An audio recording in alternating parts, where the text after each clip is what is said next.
The impact from DaBaby's terrible Rolling Loud Miami set is still settling, as more people join the conversation to dispute his merits. While the majority of responses to DaBaby's remarks have been critical of his choice of words, Dave Chappelle has a different topic on his mind. Hey guys, and welcome back to the channel.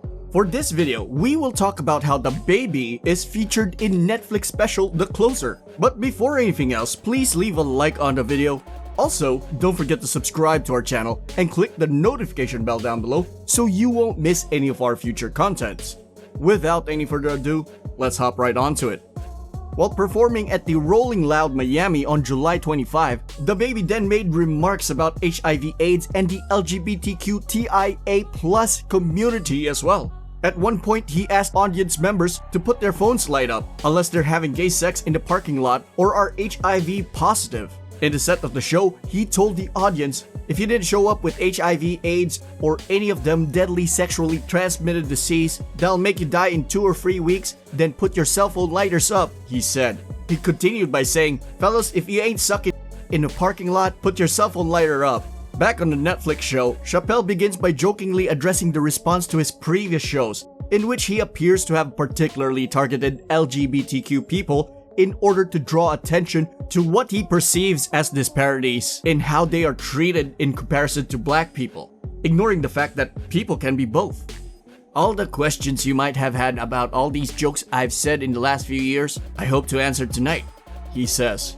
I'd like to start by addressing the community directly. I want every member of the community to know that I come here tonight in peace and I hope to negotiate the release of DaBaby.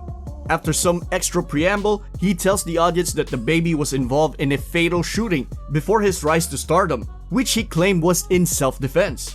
He pushed the button. He pushed the button, didn't he? He pushed the button, punched the community right in the AIDS. Chappelle jokes, can't do that, can't do that. But I do believe, and I'll make this point later, that the kid made a very egregious mistake. I will acknowledge that. But you know, a lot of the community doesn't know DaBaby's history. He's a wild guy. After acknowledging that DaBaby made a very egregious mistake with his Rolling Loud comments, Chappelle brought up a fatal 2018 Walmart shooting alleged to have involved the North Carolina rapper. Then, Dave poses his observation. He once shot a nigga, killed him in Walmart. Nothing bad happened to his career.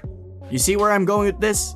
In our country, you can shoot and kill a nigga, but you better not hurt a gay person's feelings. Some very prominent people shared their sentiments to Dave's controversial remarks. 50 Cent took to Instagram to praise Dave Chappelle's latest Netflix special, The Closer, which features the comedian poking fun at DaBaby's homophobic comments. Dave Chappelle is a funny that was flawless, he wrote. Hip-hop loves things that are damaged. That's the beauty of the culture. At DaBaby is on new path music has changed everything. LOL.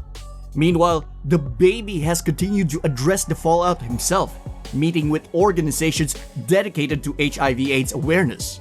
The rapper has met with 9 HIV/AIDS nonprofit organizations, according to a recent TMZ article. The Black AIDS Institute, GLAAD, Positive Women's Network, and Trans Inclusive Group were among the organizations in attendance. Following DaBaby's remarks, GLAAD issued a statement calling them inaccurate, hurtful, and harmful to the LGBTQ community and the estimated 1.2 million Americans living with HIV. During the sessions, DaBaby is said to have had the opportunity to hear from people whose lives have been affected by the virus and how they have managed to live with it.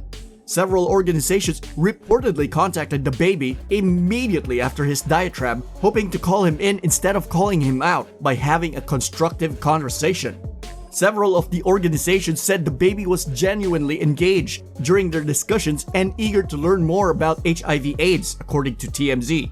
He purportedly apologized for his insensitive and harsh remarks, noting their impact on the Black and LGBTQ+ communities. At the same time, he also went back to the scene by finally hitting the stage at New York's Hot 97 Summer Jam. The first issue for those watching the show was whether he'd address the contentious comments that got him kicked from the rosters of so many other festivals. And he did. While DaBaby's Summer Jam set began with a montage of video clips, including the ones that upset so many, he acknowledged his mistakes and the outrage, praising Hot 97 for willing to stick their neck out on the line by keeping him on its lineup. He said that the station allowed me to share my gift, share my blessings with y'all out here live on the stage amongst all the chaos and all the backlash. So hats off to y'all for that. He continued.